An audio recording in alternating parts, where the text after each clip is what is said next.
الحمد لله نحمده ونستعينه ونستغفره ونعوذ بالله من شرور أنفسنا ومن سيئات أعمالنا من يهده الله فلا مضل له ومن يضلل فلا هادي له وأشهد أن لا إله إلا الله وحده لا شريك له وأشهد أن محمدا عبده ورسوله صلى الله تعالى عليه وعلى آله وصحبه وسلم تسليما كثيرا أما بعد فقد قال الإمام البخاري رحمه الله تعالى باب ما يقول عند الخلاء قال حدثنا آدم قال حدثنا شعبة عن عبد العزيز بن صهيب قال سمعت أنسا يقول كان النبي صلى الله عليه وسلم إذا دخل الخلاء قال اللهم إني أعوذ بك من الخبث والخبائث تابعه ابن عرعر عن شعبة وقال غندر عن شعبة إذا أتى الخلاء وقال موسى عن حماد إذا دخل وقال سيد بن زيد حدثنا عبد العزيز إذا أراد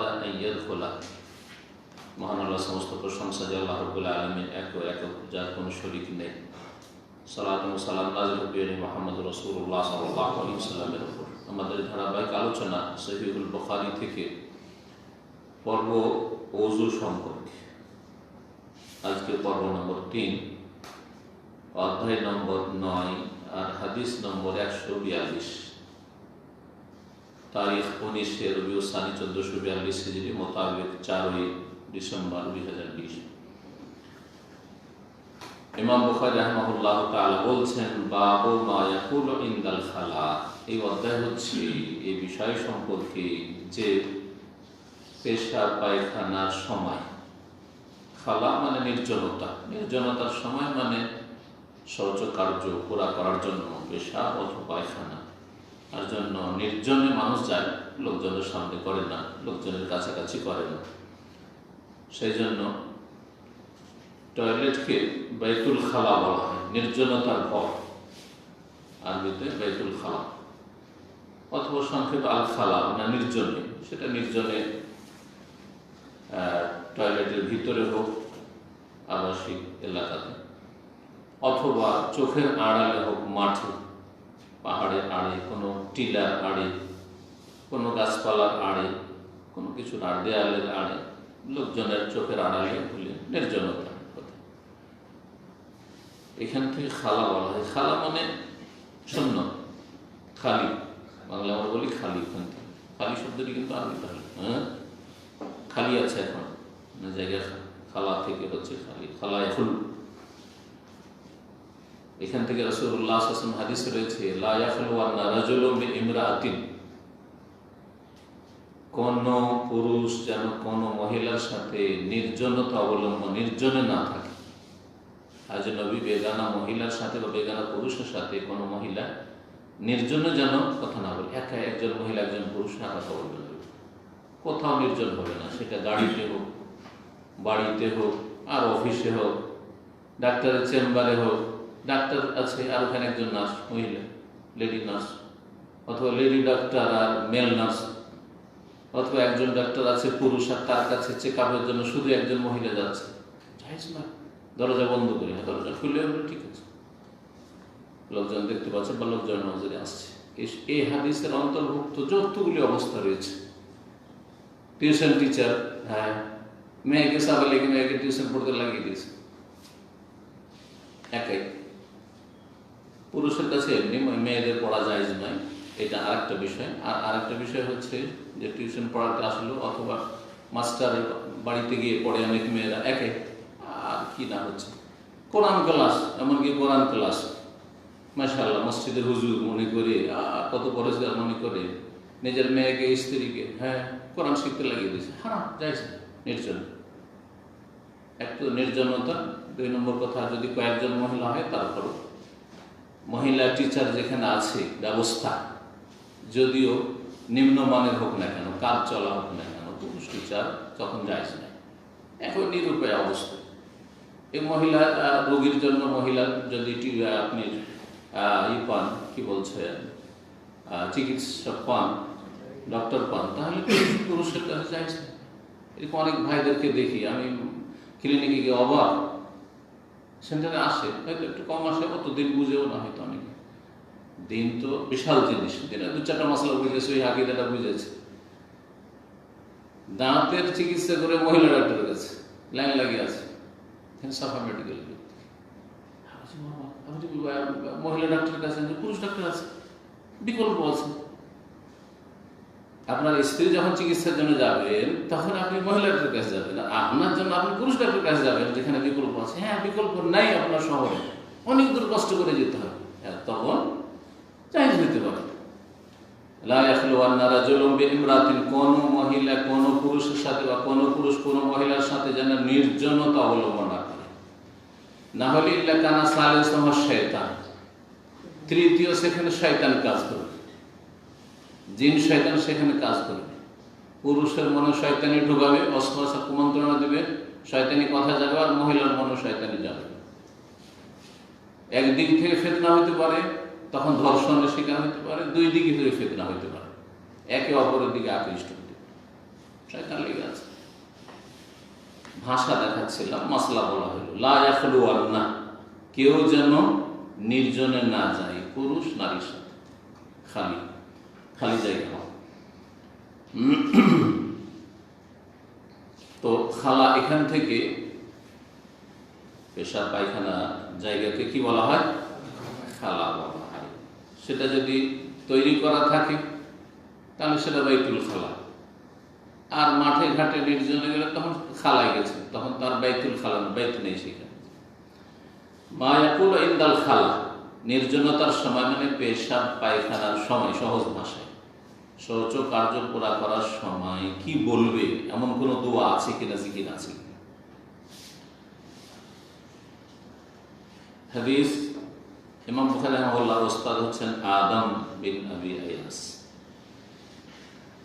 তারপরে তার উস্তাদ শুবা, তার উস্তাদ আব্দুল আজিজ তাবি, তার উস্তাদ হচ্ছেন আনাস রাদিয়াল্লাহু তাআলা আনহু। তিনি বলছেন যে আমি সামি'তু আনাসান ইয়াকুল, আনাস বিন মালিক রাদিয়াল্লাহু আনহু রাসূলুল্লাহ সাল্লাল্লাহু আলাইহি ওয়াসাল্লামের 10 বছরের কাঁধে তাকে বলতে শুনেছি, কারণ নবী সাল্লাল্লাহু দাখাল খালা, নবী সাল্লাল্লাহু যখন নির্জনতায় প্রবেশ করতেন, অর্থাৎ শৌচ কার্য পুরা করার জন্য যেতেন, পেশাব পায়খানার জন্য যখন প্রবেশ করতেন, তাহলে বোঝা গেল যে নবী সাল্লাল্লাহু আলাইহি ওয়াসাল্লাম অধিকাংশ সময় বাড়িতে থাকলে টয়লেটে মানে তৈরিকৃত খোলা মাঠে যেতেন না, সব করে। মাঠে ঘাটে আছেন, দূরে আছেন, সেটা আলাদা কথা, তখন যেতেন, বা শহরে আছেন, মদিনার বাইরে আছেন, জনবস্তির বাইরে। কিন্তু যখন বাসায় থাকতেন বাড়িতে, তখন তাহলে বাসাতে কি ছিল? বাইতুল খালা, হ্যাঁ, টয়লেট বানানো ছিল। তাই এজা দাখালা, প্রবেশ করা শব্দটি এসছে। দেখেন, একটা শব্দ থেকে মাসলা ইসলাম বন্ধ। এখান থেকে বোঝা গেল যে 1400 বছর আগে, যখন মানুষের কোনো সভ্যতার কোনো রকম উন্নতি ছিল না, তখন ইসলাম শিখিয়েছে যে বাড়িতে বাড়িতে টয়লেট, বাথরুম তৈরি করতে হবে।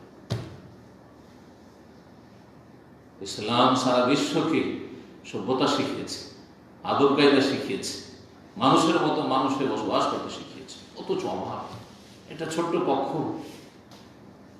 সুবহানাল্লাহ, স্বামী স্ত্রী, এত ছোট কক্ষ থাকতো, স্বামী স্ত্রী দুইজন শুইলে আর বসার খাওয়া দাওয়ার জায়গা নেই। রাত্রে বিছিয়ে দিতেন, শুয়ে যেতেন, আর দিনে বিছানাটাকে গুটিয়ে মরিয়ে রেখে দিয়ে তখন ওখানে করে উঠে বসে। এটা কক্ষ, এগুলো হচ্ছে হুজরা। নবী সাল্লাল্লাহু আলাইহি ওয়াসাল্লামের আজওয়াজ উম্মাহাতুল মুমিনদের হুজরা অবস্থা।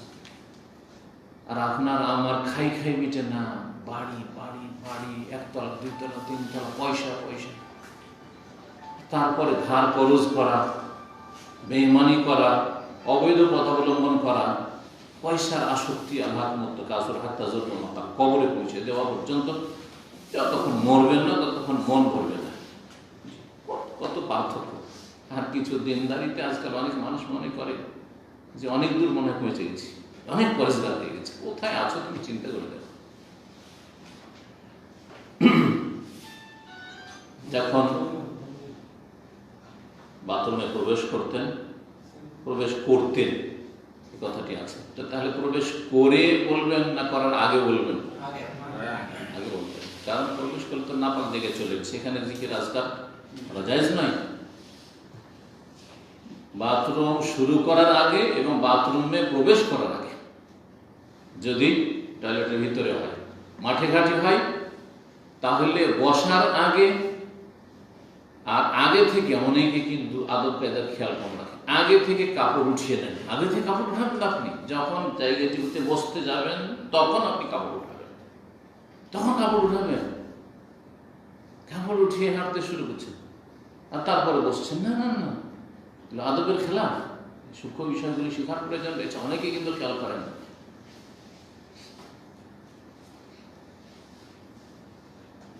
তাহলে যখন প্রবেশের ইচ্ছা করতেন, যখন প্রবেশ করতেন মানে যখন প্রবেশের ইচ্ছা করতেন। আর কোরআন এবং হাদিসে এই বাকভঙ্গিমাটা ব্যাপক হারে রয়েছে। আল্লাহ বলছেন, ইযা কুমতুম ইলা সালাতি ফাগসিলু ওজুহাকুম, যখন তোমরা সালাতে দণ্ডায়মান হবে তখন তোমরা মুখ ধোও, মানে উযু করা শুরু করো।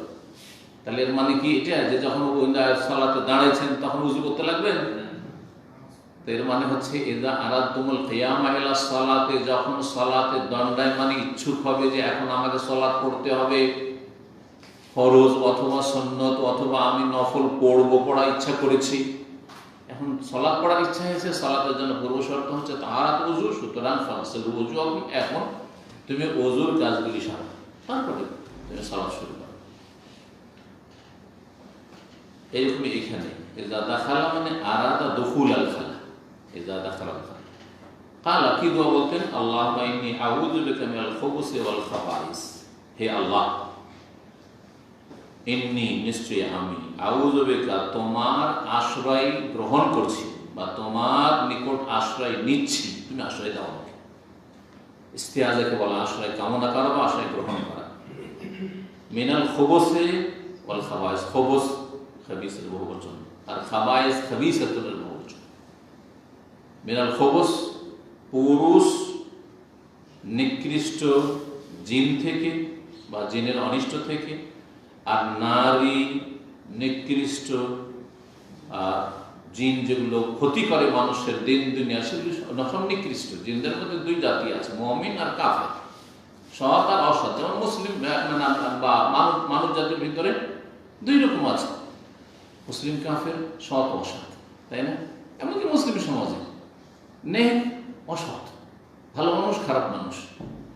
তো জিনদের মধ্যেও কিন্তু মুমিন কাফের আছে, আর সলেহ তলেহ আছে, নেক আর অসৎ, ভালো মানুষ ভালো জিন আর পাপিষ্ট।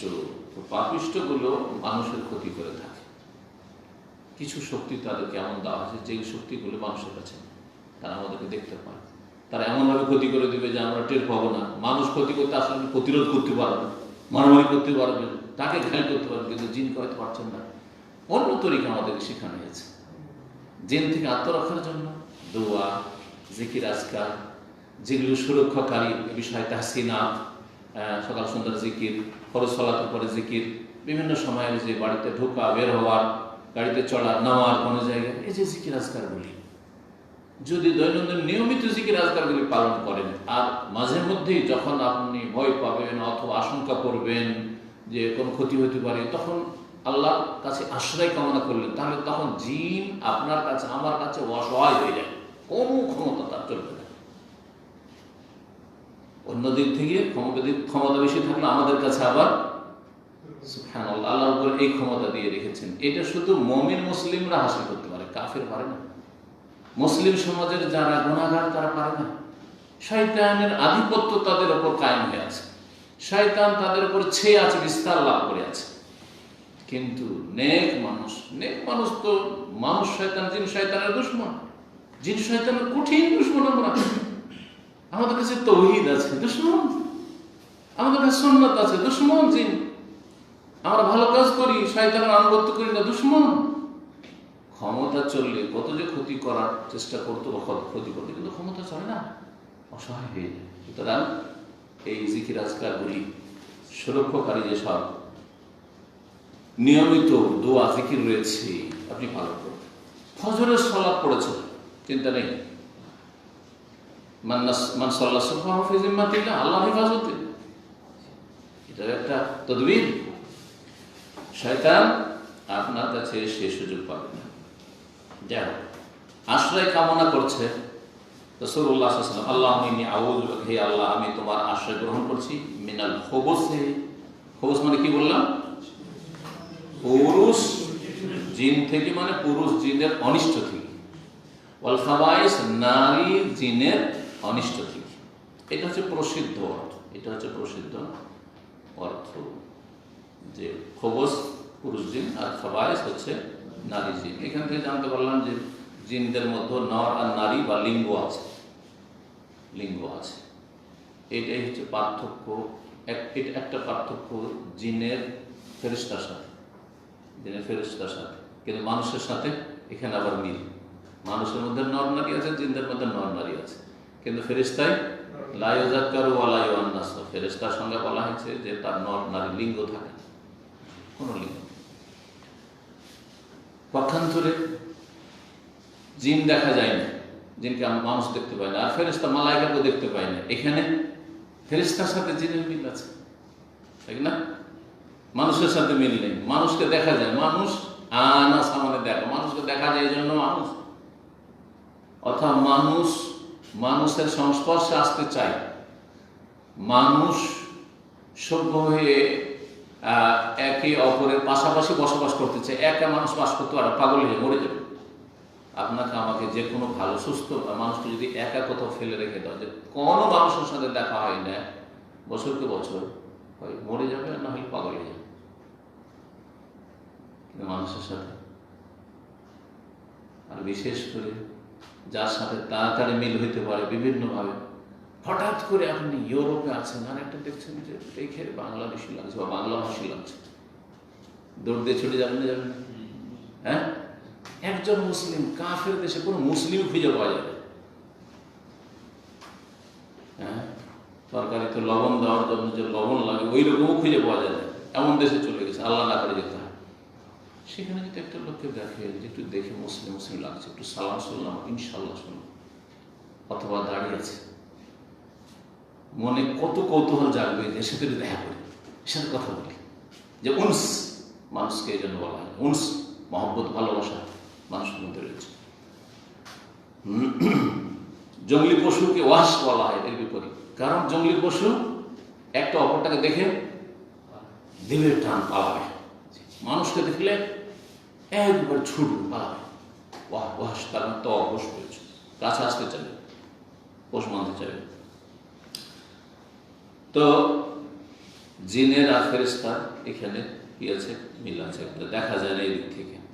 আবার জিন আর ফেরেশতায় পৃথক হচ্ছে যে জিন সৃষ্টি হচ্ছে নারের আর মালায়েকা নূরের, নূর দিয়ে তৈরি, মানুষ মাটি। যাই হোক, কথা অন্যদিকে না বাড়িয়ে কি বলছি যে এটাই হচ্ছে প্রসিদ্ধ অর্থ খবস আর খাবাইস, পুরুষ জিন আর নারী জিন। কেউ কেউ বলেছেন অর্থ করা যেতে পারে যে আল্লাহ আউযুবিল্লাহ, হে আল্লাহ তোমার আশ্রয় গ্রহণ করছি মিনাল খবসে, জিনের অনিষ্ট থেকে। খবস মানে খাবিসের বহুবচন, মিন কুল্লি খাবিস, জিন, খারাপ জিনের অনিষ্ট থেকে। ভালো জিনের অনিষ্ট নেই, ভালো জিন মুমিন জিন আমার আপনার সহযোগিতা করে, আমার আপনার হিতাকাঙ্ক্ষী যারা মুমিন ইমানদার জিন। আর মনে রাখবেন, যেমন মানব জাতির মুসলিমদের ভিতরে 73 ফিরকা আছে বা 73 ফিরকার বেশি, দল উপদল ভাগ করলে আরো বেশি হয়ে যাবে, তাই না? সহি আকীদার আছে, আবার শিরকি আকীদার আছে, বেদাতি আকীদার আছে, কত ফিরকার শেষ নেই। 126 তরিকা আছে, পীরদেরই শুধু 100, মানে গুমরাহদেরই 126 তরিকা। তো ওই রকমই জিনদের মধ্যে আছে, ওর চাইতে কম নেই, বুঝতে পারছেন না? তো যারা সহি আকীদার জিন তারা আমাদেরকে ভালোবাসে, যারা মাজার পূজারী জিন তারা আমাদের সাথে চরম বিদ্বেষ রাখে, যেমন মাজার পূজারী বেদাতি যারা চরমপন্থী জঙ্গি তারা আমাদের সাথে বিদ্বেষ রাখে। বেদাতিরা কখনো ভালোবাসবে না আমাদেরকে তাওহীদ সুন্নাতের কথা বলে, ঠিক তেমনি বেদাতি জিন কখনো ভালোবাসবে না আমাদের। আল্লাহ মাগফিরাহ সব, আল্লাহ তাদের সব দূর করে দিন, অনিষ্ট দূর করে। কেউ কেউ বলেছেন যে খবস জিন আর খাবিস মানে হচ্ছে, খাবাইস মানে হচ্ছে কাজ বা বস্তু, ওয়াল আশিয়াল খাবিসা, হে আল্লাহ তোমার আশ্রয় গ্রহণ করছি জিনের অনিষ্ট থেকে এবং যাবতীয় নিকৃষ্ট এবং ক্ষতিকর বস্তু থেকে, খবিস বস্তু থেকে, যত খবিস বস্তু হতে পারে তার অনিষ্ট থেকে আশ্রয় কামনা করছি। দূর আরোগ্য যত রোগ রয়েছে, মারাত্মক রোগ শারীরিক, সেগুলো হচ্ছে খবিস। এই জন্য ক্যান্সারকে মারাদুন খবিস বলা হচ্ছে, করোনা মারাদুন খবিস। তাহলে এই অর্থ নিলে এই দোয়াতে আপনি এর থেকেও, এর অনিষ্ট থেকে আপনি আশ্রয় কামনা করবেন। যে কোনো খারাপ মানুষ, যে কোনো খারাপ বস্তু, সাপ, বিচ্ছু, হিংস্র পশু সব হচ্ছে আল্লাহর খবিস সৃষ্টি। তাহলে শুধু জিনের সাথে সীমিত থাকলো না, খবস জিন হয়ে গেল। আর বাকি বিশেষভাবে জিনের অনিষ্ট থেকে কেন আশ্রয় নেওয়া আর দোয়া করেছেন রাসূলুল্লাহ সাল্লাল্লাহু আলাইহি ওয়াসাল্লাম বাথরুমে যাওয়ার সময়। কারণ অন্য হাদিসে রয়েছে ইন্না হাযিহিল হুসুসু মুহতাদারাতুন,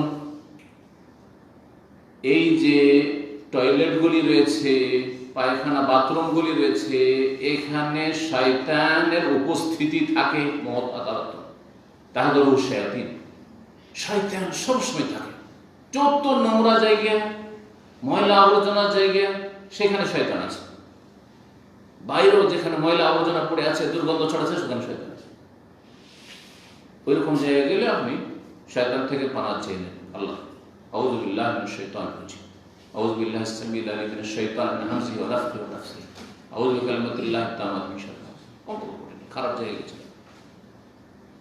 আর জনহীন এলাকাতে জিন বসবাস করে, যেখানে কোনো মানুষ নেই। এই জন্য বিল্ডিং তৈরি করে অনেকে যে রেখে দেয়, আর সেই বিল্ডিং তৈরি হইতেও মেলা সময় লেগে যাচ্ছে। খালি প্রথম শয়তান অনেক সময় পরেশান করে, কষ্ট। দীর্ঘ সময় খালি থেকে গেলে, বাড়ি খালি থেকে গেলে শয়তান ওই বাড়িতে আধিপত্য কায়েম করে ফেলে, তখন ক্ষয়ক্ষতি করার চেষ্টা করে, সহজে পালাতে চায় না। কিন্তু যখন মানুষ বসবাস করা শুরু করে, তখন জিন মানুষকে ভয় করে, যার ফলে তখন পালায়ন করে, আর থাকতে পারে না। কিন্তু ভালো মানুষ হইতে হবে, ভালো মানুষের জিন তাড়াতে পারে না, খারাপ মানুষের কাছে কাছে আসবে। এই দোয়া তো এইভাবে রয়েছে। এতে রাসূলুল্লাহ সাল্লাল্লাহু আলাইহি ওয়াসাল্লামের কর্ম বর্ণনা করা হয়েছে, নবী সাল্লাল্লাহু আলাইহি ওয়াসাল্লাম আমল। নবী সাল্লাল্লাহু আলাইহি ওয়াসাল্লামের হাদিসগুলি কয় রকম? 3 রকম। বাচনিক হাদিস, বলেছেন করতে, আর আমলি হাদিস, কওলি ফেলি, করেছেন। এখানে আনাস বলছেন যে যখন বাথরুমে প্রবেশ করতেন, তার নবী সাল্লাল্লাহু আলাইহি ওয়াসাল্লাম আমল, তখন এই দোয়া পড়তেন। নবী সাল্লাল্লাহু যেহেতু পড়তেন আর দোয়া, সুতরাং নবী সাল্লাল্লাহু আলাইহি ওয়াসাল্লামের আমল করাটা হচ্ছে আমাদের জন্য সুন্নাত তরিকা কমপক্ষে, কারণ এটি অভ্যাসগত বিষয় নয়, আর সেটি তার সাথে কোনো খাস বিষয় নয়। নবী সাল্লাল্লাহু আলাইহি ওয়াসাল্লামের জন্য বেশ কিছু বিষয়গুলি যেগুলো খাস ছিল, সেগুলো খাস, অন্য দলিল দ্বারা প্রমাণিত যেগুলো খাস, সুতরাং সেটা আমাদের জন্য চলবে না। কিন্তু এটা হচ্ছে আম, নবী সাল্লাল্লাহু আলাইহি ওয়াসাল্লাম। কিন্তু সহিহ মুসলিমের হাদিসে রয়েছে, সুনানে আবু দাউদে রয়েছে, যেখানে 2 রকমের রিওয়ায়াত রয়েছে। একটা ফেলি হাদিস, কর্মগত, নবী সাল্লাল্লাহু আলাইহি ওয়াসাল্লাম আমলও ছিল, যখন প্রবেশ করতেন তখন এই দোয়া পড়তেন। আর নবী সাল্লাল্লাহু আলাইহি ওয়াসাল্লাম বাচনিক হাদিস হয়েছে যে ইযা দাখালা আহাদুকুমুল খালা, যখন তোমাদের কেউ বাথরুমে প্রবেশ করবে তখন কি বলবে? ফালিয়াকুল, বলবে আল্লাহুম্মা ইন্নী আউযু বিকা মিনাল খুবুসি ওয়াল খাবাইস। আচ্ছা, এই বাক্যটি 2 রকম ভাবে এসেছে। একটা জেনে নিলাম যে নবী সাল্লাল্লাহু আলাইহি ওয়াসাল্লাম, তাহলে এটা কথার দ্বারা প্রমাণিত সুন্নাত আর আমল দ্বারা প্রমাণিত সুন্নাত জানা গেল। আর একটা জিনিস জানেন যে এই দোয়াটি 2 রকম ভাবে বলা যায়। একটা হচ্ছে এটা সহিহ বুখারী হাদিসে এরকম আছে, 2 জায়গায় আছে, কিন্তু এইভাবে আল্লাহুম্মা ইন্নী আউযু বিকা, হে আল্লাহ তোমার আশ্রয় নিচ্ছি, আর আল্লাহকে সম্বোধন করে আর কি। আর এক রকম ভাবে আছে, কেউ বলতে পারেন, বা কেউ পড়েন, ওটা আমল আছে। কারণ বিসমিল্লাহ তো আলাদা হাদিস, অন্য হাদিস আছে, বাথরুমের কাছে বিসমিল্লাহ বলবেন, ওটা ঠিক আছে, বিসমিল্লাহ মিলিয়ে দেবেন। হ্যাঁ, আল্লাহুম্মা ইন্নী আউযু বিকা হয়ে গেল না, এই বাক্যটিতে অন্যরকম ভাবে আছে। হ্যাঁ হ্যাঁ, গায়েব করে আগিয়ে দিলাম একটু, যারা গ্রামার বলছে, এখানে খেতাব করে আল্লাহুম্মা ইন্নী আউযু বিকা আছে, ওখানে গায়েব করে আছে না, আউযু বিকা হয়ে গেল, তোমার আশ্রয় নিচ্ছি, আল্লাহকে সম্বোধন করা হচ্ছে। আউযু বিল্লাহি ফালিয়াকুল আউযু বিল্লাহি মিনাল খুবুসি ওয়াল খাবাইস, আউযু বিল্লাহি মিনাল খুবুসি ওয়াল খাবাইস। আমল করেন না, সেজন্য মুখস্থ করলেন। জি, আজকে থেকে এটার আমল করুন। এইটাও সুন্নত। হ্যাঁ, আউযু বিল্লাহি, আমি আল্লাহর আশ্রয় নিচ্ছি, আশ্রয় গ্রহণ করছি, মিনাল খুবুসি ওয়াল খাবাইস, খবিশ পুরুষ জিন থেকে, খবিশ নারী জিন থেকে।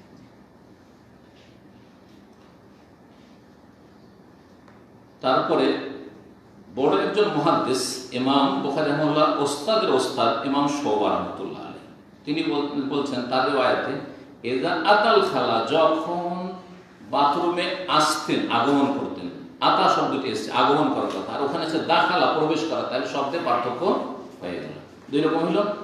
তৃতীয় রিওয়ায়াত হাম্মাদ বলছে ইযা দাখালা আল খালা, তার আগের মতই, যেমন আব্দুল্লাহ ইবনে সুহাইব বলেছেন। আর এখানে আরেকটা রিওয়ায়াত রয়েছে আব্দুল্লাহ ইবনে সুহাইব থেকে, তিনি বলছেন ইযা আরাদা আন ইয়াদখুলাল খালা, যখন বাথরুমে প্রবেশ করতে ইচ্ছুক হতেন, মনস্থ করতেন, ইযা আরাদা আন ইয়াদখুলাল খালা, কালা তখন বলতেন আল্লাহুম্মা ইন্নী আউযু বিকা মিনাল খুবুসি ওয়াল খাবাইসি, বা আউযু বিল্লাহি মিনাল খুবুসি ওয়াল খাবাইসি।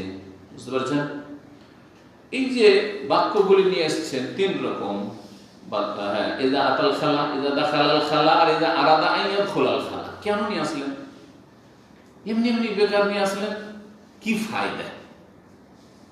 দেখি, যেহেতু হাদিস পড়ছেন, আর আমার এই রেকর্ডগুলি থেকে যারা হাদিসের ছাত্র দাওরা পড়বেন, দাওরা হাদিসে বুখারী পড়বেন, তারাও যেন লাভবান হয়, আল্লাহ করে যদি রেকর্ড হয়ে যায়। এবং এমনকি যারা পড়াবেন, আজকাল বুখারী পড়া ভালো শিক্ষকের বড়ই অভাব। উর্দু তর্জমা যদি না থাকতো, ভারত, বাংলাদেশ, পাকিস্তানে বুখারী পড়া ওস্তাদ পাওয়া যেত, এই অবস্থা হয়েছে। ভালো আলেম নেই, জি, সরাসরি আরবি থেকে আরবি সারা পড়ে বুখারী হল করবে আর শিক্ষক পড়াতে পারবে, এইরকম শিক্ষক পাওয়া বড়ই মুশকিল হয়ে গেছে। খুব অল্প কিছু মাদ্রাসা আছে। আজ থেকে আমি যখন প্রথম দাওরা পড়ি 1982, কতদিন হলো? ওইদিকে 18 আর এদিকে হচ্ছে 20, হ্যাঁ, 38 বছর আগে। ওই বছর ফারেক হয়েছে, তার মানে 39 বছর আগে। 39 বছর আগে দাওরা যখন পড়ি, আমার ওস্তাদ রহমানী ছিলেন, আব্দুল সাত্তার রহমানী রাহমাতুল্লাহ আলাইহি, দিল্লি রহমানিয়া, তারা খুব ভালো এক যুগের ছাত্র ছিলেন। শেখ ওবায়দুল্লাহ মুবারকপুরী মিরাতুল মাফাত মিশকাতুল ভাষণ তার ছাত্র। তিনি বলতেন যে আল্লাহ জাযায়ে খায়ের দিক, আল্লাহ ভালো করুক যারা এই বুখারীটার উর্দু তরজমা করেছে, না তো বাবারে এই বুখারী পড়ার লোক আর পাওয়া যেত না। ধীরে ধীরে বড় বড় আলেম শেষ হচ্ছে, আর বুখারী পড়াচ্ছে এমন লোক যারা উর্দু দিয়ে কোন রকম করে বুখারীটা বুঝে, অথবা বাংলা বুখারী পড়ে কোন রকম করে বুঝে হয়তো ছাত্রদেরকে পড়াচ্ছে, টেনে হেঁচে। বুঝতে পারছেন? ভালো আলেম তৈরি করার প্রয়োজন রয়েছে আপনাদের। হতে পারে আপনাদের ঘরে ভালো ভালো আলেম তৈরি হয়। যেসব ভালো আলেমগুলি বর্তমানে আছে, তাদের বাবারা কি জানতো? তাদের বাবারা অনেকে শিক্ষিত মানুষ, সাধারণ মানুষ, যে আমার ছেলেটা এত বড় আলেম হতে পারবে, তখন চেষ্টা করেছে, ইখলাস ছিল, আল্লাহ বরকত দিয়েছে। তো আপনি চেষ্টা করেন, আপনারা ইখলাস নিয়ে আসেন, আপনারা এই ক্ষেত্রে আন্তরিক হন এবং বদ্ধপরিকর হন, দৃঢ় প্রতিজ্ঞ আজম করেন, আজম তো আল্লাহর উপর ভরসা করেন এবং চেষ্টা করেন। হতে পারে যে আপনার ছেলে অনেক এগিয়ে যাবে, আলহামদুলিল্লাহ, উম্মতের ফায়দা হবে। তো এই ফায়দাগুলো এই জন্য বলছি, সাধারণ লোকের অত ফায়দা নেই। যে শব্দ আতাল খালা আসলো না, দাখালাল খালা আসলো না, আরাদা ইয়াদখুলাল খালা আসলো, কিন্তু আলেমের ফায়দা আছে। তালেব ইলম যে মাদ্রাসা পড়বে তার ফায়দা আছে, যারা একটু ভালো করে হাদিসটা অর্থ বুঝে পড়তে চায় তাদের ফায়দা আছে। এই যে বিভিন্ন শব্দগুলি ইমাম বুখারী কি কাজে নিয়ে আসলেন, যে মাঝে মধ্যে কিন্তু এই আলোচনাগুলি আমার আসে, ওখান থেকে আপনি উত্তর নিতে পারেন। হ্যাঁ, কে বলতে পারেন? মাল ফায়দা, কি ফায়দা বলো? হ্যাঁ, কি? এই যে শব্দগুলি, বিভিন্ন শব্দগুলি নিয়ে এসছে, বিভিন্ন বাক্যগুলি নিয়ে এসছে, এর লাভটা কি? ইমাম বুখারী কি জন্য নিয়ে আসলেন? বেকার বেকার নিয়ে আসলেন না, কোনো এর সার্থকতা আছে? অবশ্যই ফায়দা আছে। কি ফায়দা? হ্যাঁ, শব্দের পার্থক্য বিভিন্ন সাহাবী থেকে আসছে বা বিভিন্ন মুহাদ্দিস থেকে এসেছে, ঠিক আছে। এতে সনদগুলি মানে আরো বেশি বলিষ্ঠ হয়। সনদ মুতাবাআত শাওয়াহিদ, একটা অপরের সমর্থক, কিন্তু শব্দের তো পার্থক্য। শব্দ আরেক শব্দ থেকে মানে অর্থ আলাদা। অর্থ আলাদা। কথাটা ক্লিয়ার হয় না। কথাটা ক্লিয়ার করে বলতে হবে যে একটি হাদিস আরেকটি হাদিসের ব্যাখ্যা করে। একটি হাদিস আরেকটা হাদিসে কি করে? ব্যাখ্যা করে। আয়াতও আছে, একটা আয়াত সংক্ষেপে আরেকটা আয়াতে দেখেন বিস্তারিত দিয়ে একটি আয়াত আরেকটি আয়াতে তাফসীর করে দিচ্ছে, এরকম কিছু আয়াত আছে। এখানে যখন আতাল খালা বাথরুমে আসতেন, যখন বাথরুমে প্রবেশ করতেন মানে ঠিক প্রবেশ করতেন যখন, না প্রবেশ করার আগেই প্রবেশ করার ইচ্ছা করতেন? প্রবেশ করার ইচ্ছা করতেন। আগে কিন্তু অর্থটা আপনাদের করিয়ে নিয়েছি। তাহলে এই যে প্রবেশ করতে ইচ্ছা করতেন, অথচ শব্দ কিন্তু ইচ্ছা করতে আসেনি। দাখালাল খালা, আতাল খালা, আসতেন, প্রবেশ করতেন। কিন্তু আরেকটি রিওয়ায়াত ইজা আরাদা আন ইয়াদখুলা থেকে স্পষ্ট জানতে পারলাম যে এই হাদিসটি, এই রিওয়ায়াতটি ওটার ব্যাখ্যা করে। হ্যাঁ, ওয়াহিদ ইউফাসসিরুল আখার, একটি হাদিস আরেকটি হাদিসের তাফসীর করছে, ব্যাখ্যা করছে। যখন বাথরুমে প্রবেশে ইচ্ছুক হতেন, দ্বিতীয় ফায়দা শুনেন, সেটা হচ্ছে রিওয়ায়াত বিল মানা জায়েজ। এর আগে গত সপ্তাহে বলেছি নবী সাল্লাল্লাহু আলাইহি ওয়াসাল্লাম তিনটা শব্দ বলেছেন না, বা না আনাস, এখানে তো আনাস বলছেন, যেহেতু উক্তিটা আনাসের। আনাস কি তিনটা শব্দ বলেছেন না একটা বলেছেন? হয় ইজা দাখালা বলেছেন, না হয় ইজা আতাল খালা বলেছেন, না হয় ইজা আরাদা আন ইয়াদখুলাল খালা। তিনটার একটা বলেছেন।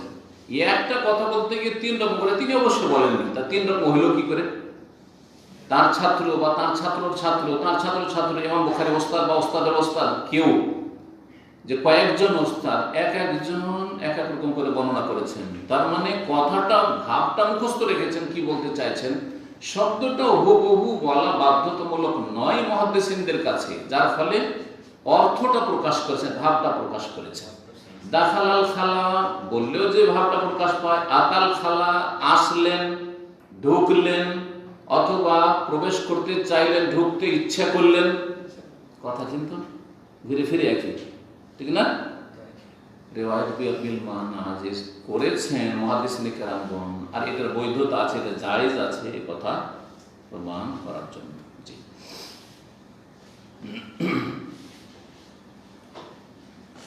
10 নম্বর অধ্যায় বলছেন বাবু ওয়াদিল মা ইনদাল খালা। একটি কথা থেকে গেছে, গুরুত্বপূর্ণ কথা, যেটা তালিবে ইলমদের আর ওস্তাদদের ফায়দা হবে।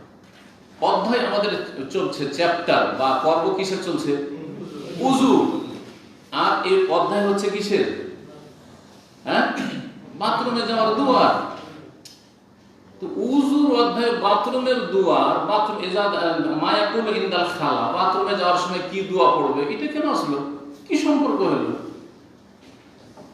পর্বের সাথে, কিতাবুল উযুর সাথে কোনো সম্পর্ক নেই। গুরুত্বপূর্ণ এটা কিন্তু, কারণ ইমাম বুখারীর কিতাব যারা পড়ায় বা পড়ে, মুতাবাকাতুত তারজমা লিল আহাদিস, তারজমাতুল বাব, যে অধ্যায়ের চ্যাপ্টারের সাথে, কিতাবের সাথে অথবা হাদিসের সাথে একটা সম্পর্ক থাকতে হবে। এটা একটা গুরুত্বপূর্ণ এলিম কিন্তু। অনেক হাদিসের ক্ষেত্রে হিমশিম খেতে হয়, অনেক অধ্যায়ের ক্ষেত্রে হিমশিম খেতে হয়, এখানেও বাহ্যিক হিমশিম খাবে না। পায়খানা পেশাবের দুয়ার আলোচনা, আবার উযুর অধ্যায়ে, উযুর চ্যাপ্টারে কেন? কি উত্তর দেবেন? হ্যাঁ, মানে উযু করে আপনি সুসজ্জিত হচ্ছেন, পবিত্রতা অর্জন করছেন, তার আগে যাতে করে পেশাব পায়খানার চাপ না থেকে যায়, আপনি একটু খালি হয়ে যান, হালকা হয়ে যান, হ্যাঁ, পরিষ্কার পরিচ্ছন্ন হয়ে যান। অনেক ফুকাহারা এরকম বলেছেন, যদি এটা কোনো আবশ্যক নাই যে উযু করার আগে বাথরুম সেরে নেবে, পেশাব পায়খানা সেরে নেবে। হ্যাঁ, চাপ থাকলে সেরে নেবেন অবশ্যই। চাপ আছে, বেশ কয়েক ঘন্টা আপনি পেশাব করেননি, পেটটা ভরে আছে, আর ভারী ভারী আছে, আর বায়ু নিঃসরণ হচ্ছে, তার মানে পায়খানা একটা বেগ আছে, হালকাই আছে, খুব বেশি চাপ নেই, হয়তো আপনি সেরে নেন, পেশাব পায়খানা সেরে নেন, আর তারপরে কি করেন? উযু করেন। এটা একটা মোতাবাকাত বা সম্পর্ক বলা যেতে পারে। এর চাইতে সূক্ষ্ম ভাষ্যকাররা বর্ণনা করেছেন। এই সূক্ষ্মগুলি কিতাব থেকে যে ভাষ্যগুলি রয়েছে, ফাতুল বারী, তারপরে অন্যান্য যে সহিহ বুখারী ভাষ্যগুলো থেকে নিতে হবে। তার একটি, যে ইমাম বুখারী রাহিমাহুল্লাহ উযুর আগে বা পরে যে জিকির আজকার রয়েছে, যে দোয়াগুলি, উযুর আগে কি বলা? বিসমিল্লাহ বলা। উযুর শেষে কি বলা? আশহাদু আল্লা ইলাহা ইল্লাল্লাহ ওয়া আশহাদু আন্না মুহাম্মাদান আবদুহু ওয়া রাসূলুহু। তারপরে আল্লাহুম্মা জাআলনি মিনাত তাওয়াবিন ওয়া জাআলনি মিনাল মুতাতাহহিরিন। এইটা অনেক মুহাদ্দিসিনদের কাছে যঈফ, ইখতিলাফ, এটাতে ইখতিলাফ আছে, কিন্তু শাহাদাতে কোনো ইখতিলাফ নেই, শাহাদাত সহিহ সবার মত। আরেকটি দোয়া আছে মজলিসের কাফারা, যে দোয়াটি সুবহানাকা আল্লাহুম্মা হামদিকা আশহাদু আল্লা ইলাহা ইল্লা আনতা আস্তাগফিরুকা ওয়া আতুবু ইলাইক। এই যে হাদিসগুলি রয়েছে, এই হাদিসগুলি ইমাম বুখারীর শর্ত সাপেক্ষ না, শর্তের আওতাতে পড়ে না, শর্তের নিচে, কারণ তার শর্ত খুব কড়া ছিল, শর্ত ছিল। যদি আমি শর্ত লাগিয়ে দিই যে আমার অমুক ক্লাসের ছাত্র হওয়ার জন্য আরবি বুঝতে হবে, তাহলে এই বুখারী ক্লাস থেকে মেলাগুলো ক্যান্সেল হয়ে যাবে, ভালো না? ঠিক ওই রকমই ওনার বেশ কিছু শর্ত ছিল। আমার হাদিসে এক ওস্তাদের ছাত্রের সাথে মোলাকাত শর্ত, যোগ পাওয়া শর্ত না, হ্যাঁ, লুকিয়া শর্ত, সাক্ষাৎ, জীবনে একবার সাক্ষাৎ প্রমাণ দিতে হবে, আর না হলে আমি হাদিস নেব। পক্ষান্তরে ইমাম মুসলিম রাহমাতুল্লাহ আলাইহি এই শর্ত ছিল না। উনি বলতেন আল মুআসারা মা ইমকানিল লিকা, এক যুগের যদি হয় আর সাক্ষাতের সম্ভাবনা থাকে তাহলে ওর কাছ থেকে হাদিস নিয়ে নেব। কত পার্থক্য হয়ে গেল। যেমন আমরা শেখ আলবানী, ইবনে উসাইমিন, ইবনে বাজ তাদের যুগের যুগ পেয়েছি, সৌদি আরবে এসে পেয়েছি। ইবনে উসাইমিনের ওস্তাদ আব্দুর রহমান নাসির সাদিরও যুগ পেয়েছি, কিন্তু তখন দেশে ছিল। শেখ ওবায়দুল্লাহ মুবারকপুরি, যিনি সাহেব মিরাতুল মাফাতিহ, তার যুগ পেয়েছি এবং সাক্ষাৎও পেয়েছি, সাক্ষাৎ পেয়েছি, তার বাড়িতে বসেছি। তো এখন ইমাম বুখারী রাহমাতুল্লাহর কাছে সাক্ষাৎ একবার কোথায় আপনার সাক্ষাৎ হয়েছে প্রমাণ দিতে হবে, তাহলে হাদিস নেব, না হলে এই হাদিসটা আপনি অর্থে বর্ণনা করছেন না, আমি নেব না, তাহলে আমার শর্তে না। যদিও হাদিস সহিহ, কিন্তু আমার কাছে ওটা আমি নেব না, আমার কাছে সহিহ হলো, আমার শর্ত যেহেতু শক্ত আছে আমি নেব না, সহিহ হলো না। কারণ তিনি সব হাদিস, সব সহিহ হাদিস নিয়ে আসেন, অনেক সহিহ হাদিস তিনি নেন, অল্প নিয়ে আসছেন। জি, ৫,০০০ মতো হাদিস, বারবার করে একটা হাদিস রিপিট এসছে, ওই জন্য ৭,০০০ বা কিছু। তো ইমাম মুসলিমের শর্তে আমাদের দুনিয়া থেকে চলে যাওয়ার পরে যখন আমরা বলতে পারবো না, তখন কেউ বলতে পারে যে শেখ মতিউর রহমান তো শেখ ইবনে বাজকে পেয়েছে, ইবনে উসাইমিনকে পেয়েছে, আলবানীকে পেয়েছে, এমনকি শেখ মুকবেলকে পেয়েছেন, শেখ মুকবেল যে বড় মুহাদ্দিস ইয়েমেন দেশের। তো তাদের থেকে রিওয়ায়াত যদি করেন তাহলে বলবেন হ্যাঁ ঠিকই আছে, কারণ যুগ পেয়েছে। আর সাক্ষাৎ সম্ভব, কারণ সৌদি আরবে আমি থেকেছি দীর্ঘ সময় আলহামদুলিল্লাহ, আর সৌদি আরবে আলেম ওলামারা প্রায় এখানেই, আর না হলে এখানে এসছেন ওনারা, আলবানী রহমতুল্লাহ এসছেন, শেখ মুকবেল এসছেন। সুতরাং আমার তাদের সাথে সাক্ষাতের সম্ভাবনা আছে কিনা, যুগও পেয়েছি মুআসারা, আর সাক্ষাতের সম্ভাবনাও আছে। ইমাম মুসলিমের কাছে আমার হাদিস বয়ান করা চলবে এদের থেকে, কিন্তু ইমাম বুখারীর কাছে ইমকানুল লিকা, সম্ভাবনা আছে, কারণ আমি সৌদি আরব এসেছি এই সময়গুলোতে, কিন্তু ওনারা যখন বেঁচেছে তাদের জীবদ্দশা আমি সৌদি আরব চলে এসেছি, সম্ভাবনা আছে। কিন্তু এমন ব্যক্তি, যেই ব্যক্তি সৌদি আরব আসেনি কিন্তু যুগ পেয়েছে, দেশে অনেক আলেমরা দেশে পড়াশোনা করেছেন, আর যখন হজে এসছেন তখন সেখানে বাজ, ইবনে উসাইমিন, আলবানী সবাই মারা গেছেন। তাহলে কি বলবেন, যুগ তো পেয়েছে কিন্তু সাক্ষাতের সম্ভাবনা নাই, কারণ এক দেশে কখন হলো উনি তো জানেন, দেখা বাংলাদেশে তো ওই শেখের আসেনি, দেখা হল করতে, কথা বুঝতে পেরেছেন? তো উযু সম্পর্কে যে রিওয়ায়াত রয়েছে, উযুর শুরুতে লা উযু লিমান লাম ইয়াযকুর ইসমাল্লাহ, বিসমিল্লাহ পড়তে হবে, না হলে উযু হবে না। তারপরে উযুর শেষে আশহাদু আল্লা ইলাহা ইল্লাল্লাহ ওয়া আশহাদু আন্না মুহাম্মাদান রাসূলুহু, এই রিওয়ায়াতগুলি বুখারীতে পাবেন না, কারণ বুখারীর শর্ত অনেক শক্ত, যার ফলে ওই হাদিসগুলি নিয়ে আসেন। কিন্তু তিনি বিশ্বাস করেন যে আছে সহিহ হাদিস যে উযুর শুরুতে বিসমিল্লাহ, যদিও ইখতিলাফ রয়েছে তার সেই নিয়ে বা তার অবস্থানে, কিন্তু সেটা হাসান বা আমলযোগ্য। ভালো ভালো কাজের ক্ষেত্রে নবী সাল্লাল্লাহু আলাইহি ওয়াসাল্লাম বিসমিল্লাহ পড়তেন, আল্লাহর নাম নিতেন। তো এমনকি এই যে ইমাম বুখারী বুঝাতে চেয়েছেন যে বাথরুমে প্রবেশ করার সময় আল্লাহর নাম জিকির করতেন, যদিও এখানে বিসমিল্লাহর কথা নেই, আল্লাহ মিন নাউযু বিকা, কিন্তু আল্লাহ তো জিকির করতেন, অন্য রিওয়ায়াতে বিসমিল্লাহ আছে। তো এই হাদিস নিয়ে এসে বলতে চাইছেন যে আমি আমার শর্তে না হওয়ার কারণে উজুর বিসমিল্লাহ বলতে হবে, উজুর পর কালমা শাহাদাত বলতে হবে, এই হাদিস আমি নিয়ে আসিনি। কিন্তু যখন বাথরুমে জিকির আজকার রয়েছে, বাথরুমে ঢোকার, বাথরুম থেকে বের হওয়ার, তাহলে উজুতে তার চাইতে বেশি জিকির আজকার হওয়া উচিত, গুরুত্বপূর্ণ। কথা বোঝা গেছে না? কারণ উজু হচ্ছে ইবাদত, উজু হচ্ছে ইবাদত। আর বাথরুম সারা, শৌচ কার্য সারা হচ্ছে মানুষের প্রয়োজন, এটা হচ্ছে প্রাকৃতিক প্রয়োজন, উপায় নেই, যেতেই হবে। ভালো আনার মন্দ আন, সুস্থ আন অসুস্থ আন, যতই বড় আল্লাহ হয়ে যান, যতই বড় বলি হয়ে যান, আপনার পেশাব পায়খানা দিতে হবে। হ্যাঁ, ভণ্ডদের হতে পারে যে পেশাব পায়খানা হয় না তাদের, 12 বছর ধরে না খেয়ে আছে, চরমনায়ের কিতাবে পড়ে শুনিয়েছে, 12 বছর ধরে না খেয়ে, খায়নি, পান করেনি, এমনিতে আছে আল্লাহর ওলি। কি করে আছে? বলছে যে তিনি কি খেয়ে বেঁচে আছেন? বলছে জিকির খাইছি, জিকির খাইছি। আউযুবিল্লাহ, শয়তান কিভাবে ভ্রান্ত করেছে এদেরকে। নবী সাল্লাল্লাহু আলাইহি সাল্লাম ক্ষুধার তাড়নায় বেরিয়ে চলে গেছে, আবু বকর ক্ষুধার তাড়নায় বেরিয়ে চলে এসেছেন, ওমর ক্ষুধার তাড়নায় বেরিয়ে চলে এসেছেন, চলো কোনো বাগানে যাই কিছু খেতে পাই কিনা। আর 12 বছর না খেয়ে থাকে, না পানি লাগে, না ভাত লাগে, না রুটি লাগে, কিছু লাগে। আউযুবিল্লাহ, শয়তান এদেরকে নিয়ে খেলা করেছে, আল্লাহ শয়তান এদেরকে নিয়ে খেলা করেছে। শয়তান খুব হাসছে, এই সুফিদের উপর শয়তান খুব হাসছে যে কাজ হয়েছে, তোরা এইভাবে গুনাহ করেছে, ধর্মের নামে তোদেরকে জাহান্নামে নিয়ে গেছে। আলহামদুলিল্লাহ পড়ে যারা সহিহ আকীদা পেয়ে গেছে, এত বড় নিয়ামত, আলহামদুলিল্লাহ সহিহ আকীদা পেয়ে গেছে, দলিল ছাড়া, বুঝি না, কোরআন এবং হাদিস, আল্লাহ তাআলা রাসূল এবং সালাফে সালেহিন, সাহাবায়ে কেরাম, তাবেঈন, তাবাঈন যেভাবে বুঝেছিল ওইভাবে ইসলাম বুঝতে।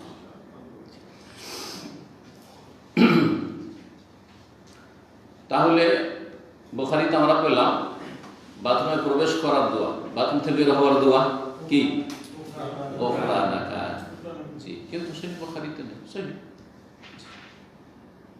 আরেকটি দোয়া আছে ইবনে মাজাহ, কিন্তু হাদিসে যায়ীফ, হাদিসে যায়ীফ। এটা ছোট থেকে আমাদেরকে শেখানো হয়েছে, আর দীর্ঘ সময় আমরা পড়েছি, দীর্ঘ সময় মাদ্রাসায় ফারে নিচে পড়েছি, আমাদের কেউ বলেন যে হাদিস যায়ীফ। আমাদের আলেমরা ওই দেশে হাদিসের সহিহ যায়ীফ পড়াই হতো না, যার ফলে আমাদেরকে ওস্তাদেরও বলেন যে হাদিসটা যায়ীফ। পরে যখন হাদিস গবেষণা করে অথবা গবেষণার জায়গায় বা যারা গবেষণামূলক পড়ে গেছে মদিনা থেকে সৌদি আরব, তাদের কাছ থেকে জানতে পারলাম যে বাথরুম থেকে বের হওয়ার যে আরেকটি দোয়া আছে, ওইটা যায়ীফ, দুর্বল। সেটা কি? কারণ খোঁজ আছে, বলে গেছে, আগে পড়েছেন, আমি ভুলে গেছি। আমি তো আলহামদুলিল্লাহ,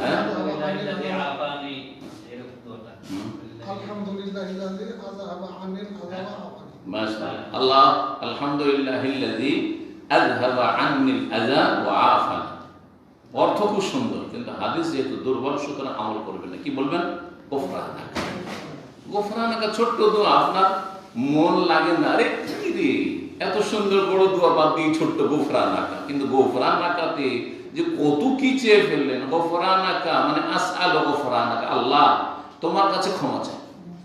বাথরুম থেকে বেরোচ্ছেন, আল্লাহ তোমার কাছে ক্ষমা চাই। এটাও শিখিয়ে দিই, কারণ হাদিস তো আসবে না, কিন্তু এটা শিখে নিলে ফায়দা হবে। বাথরুম থেকে বেরোলেন, বাথরুমে কোন রকম পাপ করেননি, কিচ্ছু করেননি, বাথরুম থেকে বেরিয়ে গোফরানাকা কেন বলবেন? ওই সময়টা আল্লাহর থেকে শুনি কি? হ্যাঁ হ্যাঁ, ওই সময়টা আল্লাহর ইবাদত থেকে, আল্লাহর জিকির আজকার থেকে বঞ্চিত থাকলেন। এটা একটা ব্যাখ্যা করা হয়েছে যে এই যে কয়েক মিনিট আমি বাথরুমে থাকলাম, এই সময়টা জিকির আজকার থেকে বঞ্চিত থাকলাম, আল্লাহ এটা আমার জীবনের ত্রুটি, সুতরাং তুমি মাফ করে দাও। তাহলে এইটাই যদি হয়, তাহলে সারাদিন বাথরুমের বাইরে কর্মব্যস্ততায় সারা দিন পার হয়ে যাচ্ছে, রাত পার হয়ে যাচ্ছে, মোবাইল কমপক্ষে 5 থেকে 10 ঘন্টা মোবাইল দেখেছেন, ইন্টারনেট নিয়ে পড়ে আছেন, কোরআন 10টা আয়াতও পড়েন, জিকির আজকার আস্তাগফিরুল্লাহ যদি জিজ্ঞাসা করি যে আজকে সারাদিনে কয়বার জিকির আজকার, বলছে আজকে করি, কালকে বলি কালকে করি। কি অবস্থা! বাথরুমের গোফরানাকা, আর এদিকে বাইরে আপনি জিকির আজকার মোটেই করছেন না। আপনি যদি জিজ্ঞাসা করি আজকে জুমাবার, কে নবীর প্রতি সালাম পেশ করেছেন, সালাত পেশ করেছেন, আল্লাহুম্মা সাল্লি ওয়া সাল্লিম আলা নাবিয়িনা মুহাম্মদ, আল্লাহু আকবার। অথচ নবী সাল্লাল্লাহু আলাইহি ওয়াসাল্লাম কি বলছেন? ফাকসিরু আলাইয়া ফাকসিরু আলাইহি মিনাস সালাতি ফি, এই জুমা বারে আমার উপর বেশি বেশি সালাত পেশ করো, দুরূদ পেশ করিও। আল্লাহুম্মা সাল্লি আলা মুহাম্মদ, আল্লাহুম্মা সাল্লি আলা মুহাম্মদ পড়তে থাকেন। আপনি রাস্তায় চলতে আছেন, অভ্যাস করেন, অভ্যাস করিয়ে হলো। গাড়ি চালাচ্ছেন, আরে চোখ কাজ করছে, হাত কাজ করছে, কিন্তু মুখ কোনো কাজ নেই। মুখে আল্লাহুম্মা সাল্লি আলা মুহাম্মদ, আল্লাহুম্মা সাল্লি আলা মুহাম্মদ, আল্লাহুম্মা সাল্লি ওয়া সাল্লিম আলা নবিয়িনা। আর যদি হচ্ছে তাহলে বলে আল্লাহুম্মা সাল্লি ওয়া সাল্লিম আলা নবিয়িনা মুহাম্মদ। দুরূদ ইব্রাহিমি জরুরি না। কেউ বলেছেন দুরূদ ইব্রাহিম পড়লে ভালো, কেউ বলেছেন দুরূদ ইব্রাহিম পড়া এখানে ঠিক না, কারণ ওটা সালাতের ভিতরে সালাত সালাম পেশ করলেই হলো, এগুলো ওলামাদের ইখতিলাফ। কিন্তু কেউ পড়লে পড়তে পারে। দুরূদ ইব্রাহিম পড়তে মনে করেন যে আপনাকে হয়তো 20 সেকেন্ড 30 সেকেন্ড লাগবে, এটা পড়তে আপনার 2 সেকেন্ড লাগবে না, 3 সেকেন্ড লাগবে না। আল্লাহুম্মা সাল্লি ওয়া সাল্লিম আলা নবিয়িনা মুহাম্মদ।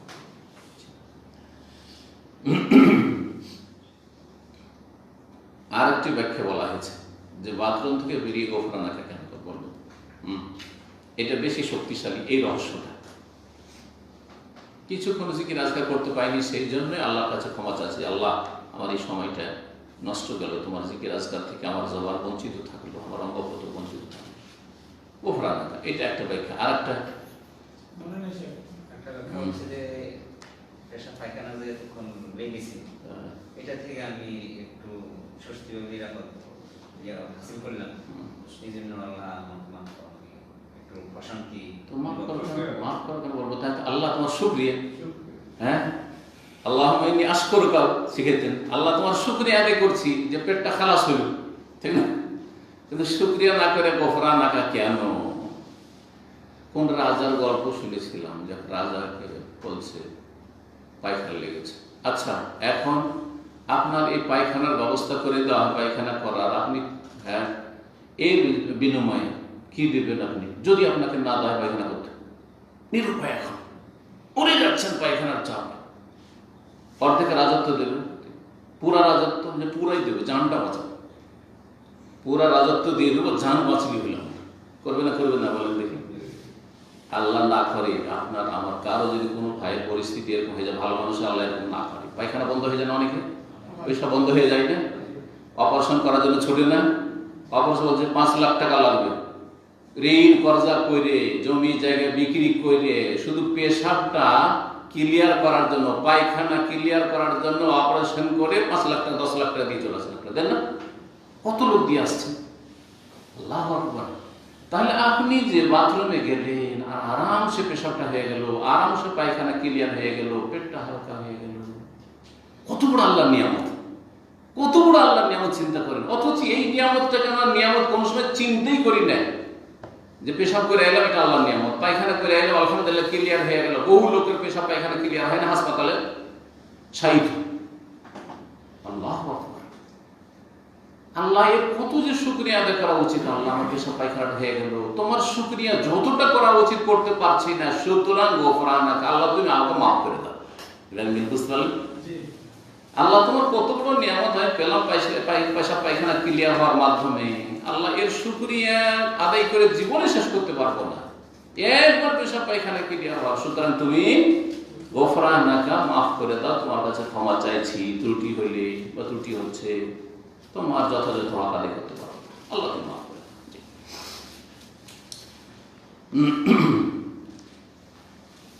10 নম্বর অধ্যায়, বাবু ওয়াজিল মা ইনদাল খালা। এই অধ্যায় হচ্ছে পেশাব পায়খানার সময় পানি রেখে দেওয়া। পেশাব পায়খানা যাচ্ছেন, তখন আপনার জন্য কেউ যদি পানি রেখে দেয় বাথরুমে, আজকাল তো সৌদি আরবে বুঝতে পারছেন না পানির ব্যবস্থা আছে, দেশের শহর অঞ্চলে বুঝতে পারছেন না, অনেকে গ্রামে মোটর লাগিয়ে নিয়েছেন আর পানির ব্যবস্থা আছে, তাই না? কিন্তু যাদের মোটর নেই কিন্তু বাথরুমের ব্যবস্থা আছে, অথবা মাঠে ঘাটে পেশাব পায়খানার জন্য যাচ্ছেন, তো পানির বদনা নিয়ে যান না, লোটা বদনা নিয়ে যান কি যান না? সেটা আপনি নিয়ে যান, অথবা আপনার জন্য কেউ নিয়ে গিয়ে রেখে দিক বাথরুমে। আপনার স্ত্রী রাখুক, আপনার কোনো ছেলে রাখুক, আপনার কোনো ছাত্র রাখুক, আপনার কোনো সাথী সঙ্গী রাখুক, জায়েজ পানি রেখে দেওয়া। এই হাদিসগুলো থেকে বোঝা যাচ্ছে যে পেশাব পায়খানা থেকে পরিষ্কার হওয়ার মুখ্য মাধ্যম হচ্ছে পানি, মাটি নয়। এটা মনে রাখেন, মাটি বিকল্প, পানি না থাকলে। কিন্তু যারা বিদআত করতে পছন্দ করে তারা পানির সাথেও ঢিলা করুন, পানির সাথেও টিস্যু নিতেই হবে। আজব কথা, বিদাতি ধারণা একটা। আসল হচ্ছে পানি, পানি নাই, পানি অভাব আছে, অথবা পানি অনেকের পায়খানা আপনার খুব ঢিলা ঢালা থাকে, ছড়িয়ে ছিটিয়ে যায়, তো তখন একটু হালকা করে নিই ঢিলা দিয়ে, আর তারপরে টিস্যু দিয়ে, আর তারপরে তখন বা আমার কাপড়গুলো ভিজে যাবে, সুতরাং টিস্যু দিয়ে একটু মুছে নিই, আর মুছার জন্য টিস্যু নিই, সেটা আলাদা কথা। কিন্তু আপনি আগে টিস্যু পেশাবে, তারপরে পানি, আগে ঢিলা করলো, তারপরে পানি, কোথায় পেলেন? কোনো হাদিস নেই, কোনো সহি হাদিস নেই। এগুলো কিছু ফুকাহাদের ব্যক্তিগত মত, মানুষের মত, আলেমের মতকে দলিল দিয়ে যাচাই করতে হবে। ভালো করে শোনা।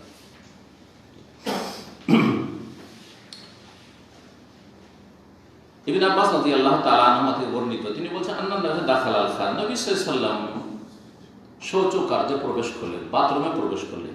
ফাওয়াদাতু লাহু ওযুআন, তার জন্য উযুর পানি রেখে দিলাম। এক তো হচ্ছে বাথরুম সারার জন্য পানি রাখা, আর এক হচ্ছে বাথরুম থেকে বেরিয়ে উযু করবেন তার জন্য পানি রেখে দাও, সেটাও ঠিক আছে। সেটাও যদি কেউ রাখে, কোনো খাদেম, স্ত্রী, আপনার ছোট ভাই বোন আছে, হ্যাঁ, আপনি গেছেন, অথবা আপনার আব্বা বাথরুমে গেছে, বাথরুম থেকে আসবে, উযু করবে, আপনি এক ঘটি পানি রেখে দিয়েছেন, অথবা বাথরুমে যাওয়ার আগে পানি নিয়ে গিয়ে রেখে দিয়ে চলে, বাথরুমে পানি দিয়ে রেখে দিয়ে চলে আসলেন। এগুলি এই হাদিস দ্বারা আমরা জানবো যে করা শরীয়ত সম্মত। আমি তার জন্য উযুর পানি, ওযু, ওয়ায়ে যখন ফাতা দেবেন তখন তার মানে কি হবে? উযুর পানি। আর ওযু যখন বলে ওয়ায়ে দম্মা দিয়ে, তখন উযুর কার্যাবলী, উযুর কাজগুলি শুরু থেকে শেষ পর্যন্ত। কিছু কিছু ভাষাবিদরা বলেছেন ওয়ায়ে যখন কাসরা দেবে তখন উযুর পাত্র, ওযু। এই কথাটি আমাদের দেশে প্রসিদ্ধ আছে, কিন্তু কতটা যে শক্তিশালী আল্লাহ জানে। আর এই ক্ষেত্রে একটা ফার্সি তাদের কবিতা আছে, ফার্সি এককালে পড়েছিল, ওযুর আদার ওযু কারদান ওযু কোন বদরগাহে খোদা তাআলা ওযু কোন। খোদা, খোদা বলা, ফার্সি খোদা, আল্লাহকে খোদা বলা যায় না, আল্লাহ খোদা বলা যায় না। কিন্তু আমাদের দেশের আলেম সমাজ, বিদাতি আলেম সমাজ তো আছে আমাদের, সেই আকীদার অনেক আগের আলেমরা এখনো ছাড়তে পারেন না এই বিদআত। এটা ইলহাদ ফিল আসমা, আল্লাহর নামের ক্ষেত্রে বক্র কথা অবলম্বন করে। উযুর পানি রাখলাম, তাহলে মান ওয়াদা হাযা, নবী সাল্লাল্লাহু আলাইহি ওয়াসাল্লাম বেরিয়ে দেখছেন আরে পানি রাখা আছে উযুর জন্য, কে রেখেছে? জিজ্ঞেস করলেন। কাকে জিজ্ঞেস করলেন? কিছু নেই, কিন্তু হাদিসটা সংক্ষেপে। আসলে ঘটনাটি ঘটেছিল ইবনে আব্বাস রাদিয়াল্লাহু তাআলা আনহুর খালার বাড়িতে। তার খালার নাম কি? মাইমুনা রাদিয়াল্লাহু তাআলা, মাইমুনার বাড়িতে। আর খালার বাড়িতে নাবালক ছেলে, জি 9-10 বছর এরকম বয়স, এই সময়গুলিতে তিনি অহরহ যাতায়াত করতেন, রাত থাকতেন খালার বাড়িতে। তো পানি রেখে দিন, নবী সাল্লাল্লাহু আলাইহি ওয়াসাল্লামকে যেমনই যেতেন, দেখেন কত চালাক ছেলে। অনেক ছেলে আছে 7 বছর 8 বছর বয়স, কিন্তু বুদ্ধি আছে, ব্রেন বুদ্ধি আছে কিন্তু। আর অনেকে আছে একটু হুঁশমোটা, ও 14 বছর 15 বছরে তো হুঁশ নেই। তো ছেলেদেরকে সূক্ষ্ম বুদ্ধি শিখাইতে হয়, কারণ নিজে থেকে বোধ শক্তি হয় না, তখন ওদেরকে শিখাইতে হয়, শেখানো ভালো। তো জিজ্ঞাসা করলেন, মানে মেহমানকে জিজ্ঞাসা করছেন যে পানি কে রেখেছে? খুবেরা, তখন তাকে বলা হলো, জানিয়ে দেওয়া হলো, খবর দেওয়া হলো যে এটা ইবনে আব্বাস নিজে থেকে পানি রেখেছে। ফাকালা, খুশি হয়ে রাসূলুল্লাহ সাল্লাল্লাহু আলাইহি ওয়াসাল্লাম, এই ছেলে এত বুদ্ধি হয়েছে যে নবী সাল্লাল্লাহু আলাইহি ওয়াসাল্লাম বাথরুম থেকে বেরোবেন, তখন পানি লাগবে, উযু করবেন, পানি রেখে দিয়েছেন। আল্লাহুম্মা ফাক্কিহু ফিদ্দীন, হে আল্লাহ তাকে দ্বীনের ফিকহ দান করো, দ্বীনের পাণ্ডিত্য দান করো, জ্ঞান দান করো। নবী সাল্লাল্লাহু আলাইহি ওয়াসাল্লাম তার জন্য দোয়া করেছেন। অন্য একটি রিওয়ায়াতে রয়েছে আল্লাহুম্মা আল্লিমহু তাওয়ীল ওয়া ফাক্কিহু ফিদ্দীন, হে আল্লাহ তাকে তাফসীরের জ্ঞান দান করো এবং দ্বীন সম্পর্কে পাণ্ডিত্য দান করো। সেই জন্য সাহাবায়ে কেরামের মধ্যে সবচেয়ে বড় মুফাসসির ছিলেন ইবনে আব্বাস রাদিয়াল্লাহু তাআলা। ইবনে কাসির যদি পড়েন, অধিকাংশ আয়াতে তাফসীরে কালা ইবনে আব্বাস, ইবনে আব্বাস এই বলেছেন, ইবনে আব্বাস রাদিয়াল্লাহু এই বলেছেন। সুবহানাল্লাহ। নবী সাল্লাল্লাহু আলাইহি ওয়াসাল্লাম দোয়ার বরকত, একটি দোয়া একবার দিয়েছেন, তাতে জীবন উদ্ধার। এখান থেকে কি বোঝা গেল যে কেউ কারোর জন্য পানি রাখতে পারে, কিন্তু এইসব ক্ষেত্রে এমনকি উযুও করিয়ে দিতে পারে। উযু করছেন আর আপনার পানি ঢালছে, অনেক সময় দেখেন সফরে থাকেন, পানি নেই, হয়তো নলে পানি নেই, যাচ্ছেন, তখন পানি একজন ঢালছে আর আপনি উজু করছেন, সেখানে করেন কি? অথবা বড় বড় মানুষ, আমি একটু পানি ঢেলে দিই আপনাকে আর আপনি উজু করেন, নলটা ধরে আছে এরকম করে, অনেক সময় প্লাস্টিকের নলগুলো থেকে ধরে আছে, উজুর অঙ্গগুলোতে আরো শুধু ধুচ্ছে। এইসব করা যেতে পারে, কিন্তু একটা শর্ত সবসময় মনে রাখবেন, সেটা হচ্ছে যেন তাতে ক্ষতির কোনো দিক না থাকে। যার এই রকমের উজু করিয়ে দেওয়া হচ্ছে অথবা উজুর পানি যাকে পেশ করা হচ্ছে, তার মধ্যে অহংকার না চলে আসে, এটা তার জন্য বড় একটা ফিতনা, বুঝা গেছে? আর যিনি দিচ্ছেন তার মধ্যে অন্ধভক্তি না আসে, সীমা লঙ্ঘন না করে, এই দুটো শর্ত ঠিক থাকলে ঠিক আছে। পীর মুরিদের ব্যবসায় যারা লিপ্ত, পীর আর মুরিদ, তাদের মধ্যে এই দুটোই রোগ আছে না নেই? পীর মনে করে যে আমার পা ধুয়ে দিচ্ছে, আমার উজুর পানিগুলি পড়ছে, আমার পানের পিক পড়ছে, আর নিয়ে একবারে ফুল তুলের পিক। আমাদের সিলেটি ভাইরা নিজেরা বলেছে, ওরা সাক্ষী যারা একসময় মুরিদ ছিল, তওবা করে ফিরে এসেছে, আলহামদুলিল্লাহ কত লোকে দায় হচ্ছে, বলছে শেখ কলতলি এইদিকে একবার পিক ফেলছে, এদিকে পিক ফেলছে, আর মুরিদানরা পিক নিচ্ছে আর গায়ে মুখে চোখে হাতে সবকিছুতে মাখছে। এইরকমটা যদি হয় তো এইটা উভয়ের জন্য ফিতনা, পীরের জন্য ফিতনা, হ্যাঁ, আর মুরিদের জন্য ফিতনা, হারাম, তখন হারাম। কিন্তু এমনি আপনার আব্বা, আপনার আম্মা, আমি উজু করে দিচ্ছি, আমি উজুর পানি ঢেলে দিচ্ছি, কোনো ফিতনা নেই, বাপের খেদমত করছেন, মায়ের খেদমত করছেন। অথবা এমন পরিষ্কার মানুষ যে তার মধ্যে এই অহংকার আসবেই না, আমি অনেক বড় হয়ে গেছি, তারা আমাকে উজু করিয়ে দিচ্ছে, আমার পানি এনে দিচ্ছে, এইরকম অহংকার মুক্ত যদি থাকে বুঝেন, তাহলে ঠিক আছে, অসুবিধা নেই। এইরকমই অন্ধভক্তি যেন না আসে ছাত্রের ভিতরে, যে উনি ভুলের ঊর্ধ্বে ইত্যাদি ইত্যাদি, বা ওনার মধ্যে তাবারুক আছে, বরকত আছে, এই তাবারুকের ফিতনায় যেন না পড়ে, এইসব থেকে যদি বেঁচে থাকে তার কোনো অসুবিধা নেই। 11 নম্বর অধ্যায় বলছেন, বাবুল লা তুস্তাকবালু কিবলা বিকাউলিন ওয়ালা গায়তিন ইল্লা ইনদাল বিনায়ে জিদারিন আও নাহওয়িহি। এই অধ্যায় হচ্ছে যে পেশাব পায়খানার অবস্থায় কিবলামুখী হবে না, কিবলা দিয়ে মুখ করে পেশাব পায়খানা করবেন না। ইল্লা ইনদাল বিনা, যখন পেশাব পায়খানা দিয়ে কিবলামুখী হবেন না, তো কিবলাকে পিছনও করবেন না, দুটোই কিন্তু এটা মনে রাখবেন। তবে ইনদাল বিনা, যদি কোথাও টয়লেট বানানো থাকে, বেনা বুনিয়াম থেকে টয়লেট বানানো থাকে, প্রাচীর থাকে, জেদার, সেটা বেনাটা কিরকম, জেদারিন আও নাহওয়িহি, সেটা দেয়াল প্রাচীর আছে, অথবা সেখানে কক্ষ নির্মাণ করা আছে, টয়লেট নির্মাণ করা আছে। এক কথায় ঘরের ভিতরে যদি হয়, টয়লেটের ভিতরে হয়, অথবা আড়ের ভিতরে কোনো এমনি আপনার খড়ের টাটি দিয়া, গ্রাম অঞ্চলে কিন্তু খড়ের টাটি, কঞ্চি টঞ্চি এগুলো দিয়ে কিন্তু একসময় কি হইতো, পাটকাঠি দিয়ে খড়টড় দিয়ে বাথরুম তৈরি করা হইতো বাড়ির পিছন দিকে, জি, কাঁচা পায়খানা। যদি ঘেরা থাকে তো কোনো অসুবিধা নেই, কোনো কিছু আড় আছে কিবলার দিকে, তাহলে কোনো অসুবিধা নেই। তো কিবলার সামনে করা পেশাব পায়খানা এবং পিছনে করা নিষেধ, কিন্তু খোলা মাঠে।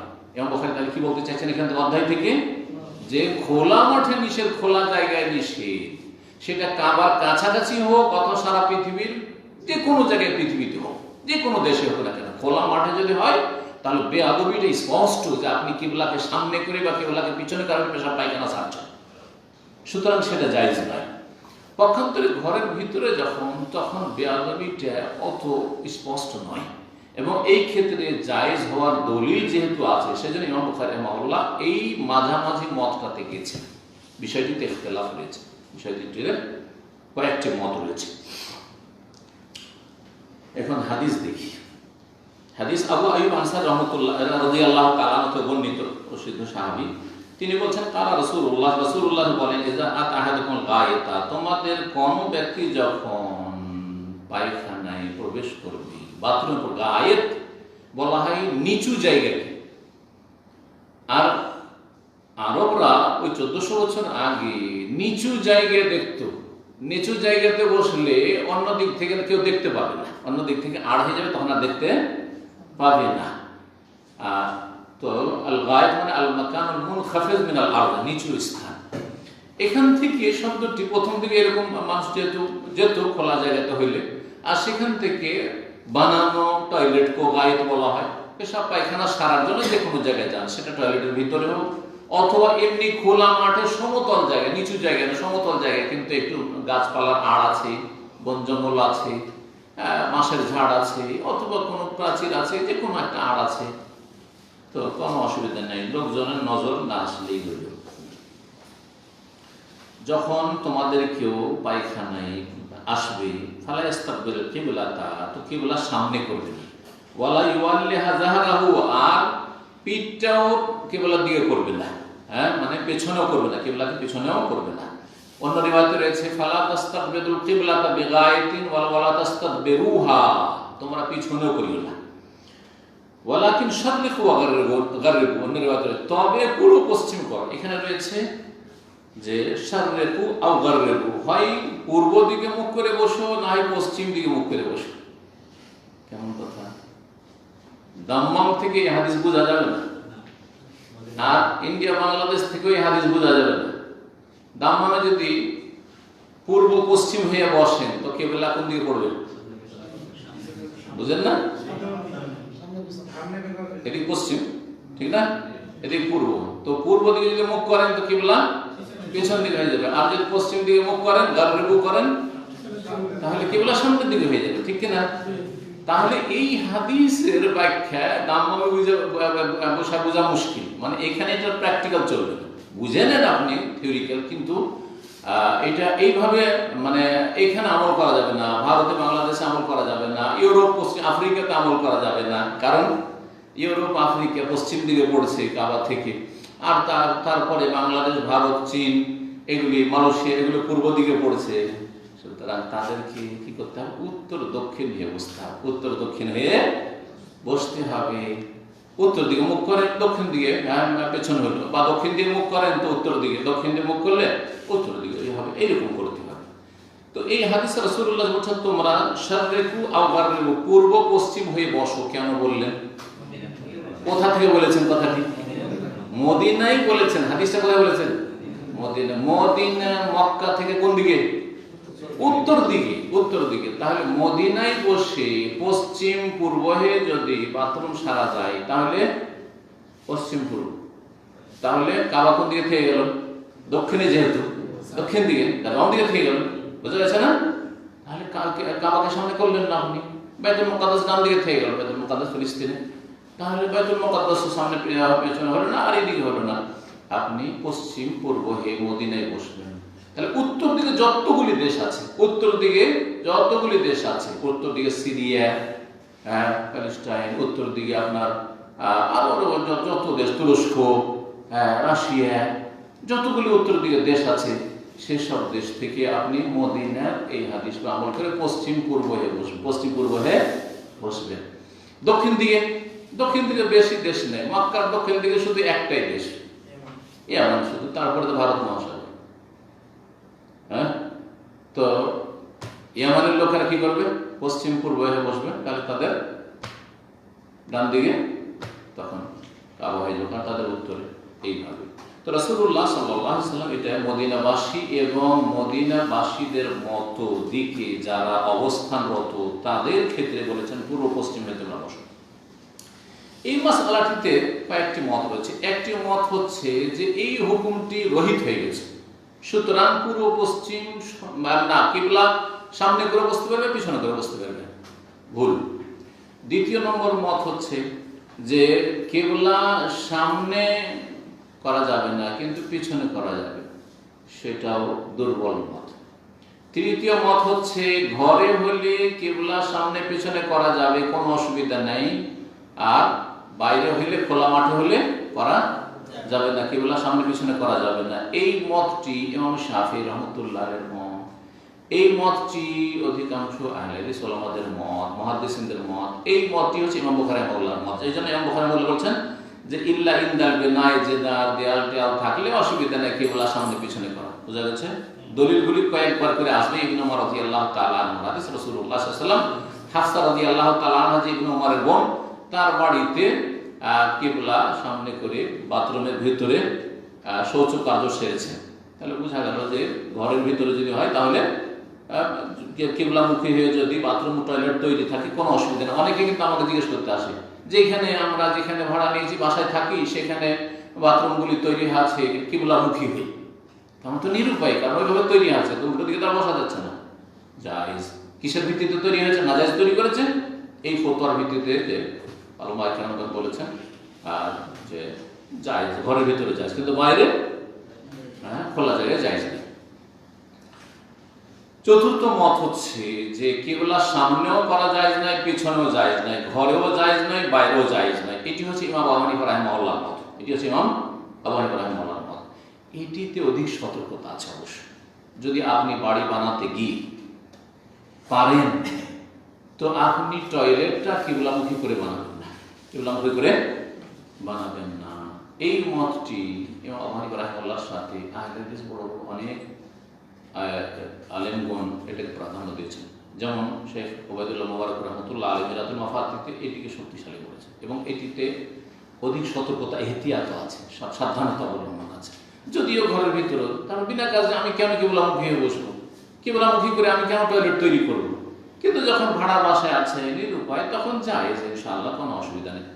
আবু আইয়ুব আনসারী রহমতুল্লাহ আলাইহির ফতোয়া ছিল যে না, চলবে না, ঘরের ভিতরে চলবে না। সেই জন্য শাম দেশে যখন গেছিলেন প্যালেস্টাইনে বেড়াতে বা কোনো কাজে, সেখানে গিয়ে যখন দেখলেন যে কিছু টয়লেট তৈরি করা আছে কিবলামুখী করে, তো সেখানে নিরুপায় হয়ে তারা প্রবেশ করেছিলেন শৌচকার্য করার জন্য। সেখানে আমরা তো বাথরুম সেরেছিলাম, কিন্তু আল্লাহর কাছে ক্ষমা চাইছিলাম যে আমরা ভুলই করলাম। তো সাহাবায়ে কেরামদের মাঝেও এই মাসআলায় কি ছিল? দ্বিমত ছিল। কোনো অসুবিধা নেই ফিকহি মাসআলায় ইখতিলাফ থাকলে, কিন্তু মযহাবী গোঁড়ামি অন্তত এটা ঠিক নয়। সময় যথেষ্ট হয়ে গেছে, সুতরাং এখানে আজকে রেখে দিচ্ছি। আল্লাহ রাব্বুল আলামিন যেন আমাদেরকে উপকারী জ্ঞান দান করেন এবং যা কিছু আমরা শিখছি তাতে আল্লাহ যেন আমাদের দিন দুনিয়া সার্বিক বরকত দান করেন। সমস্ত রকমের অনিষ্ট থেকে আল্লাহ যেন আমাদের হেফাজত করেন। ওয়া সাল্লাল্লাহু আলা নবিয়িনা মুহাম্মদ ওয়া আলা আলিহি ওয়া সাহবিহি আজমাইন।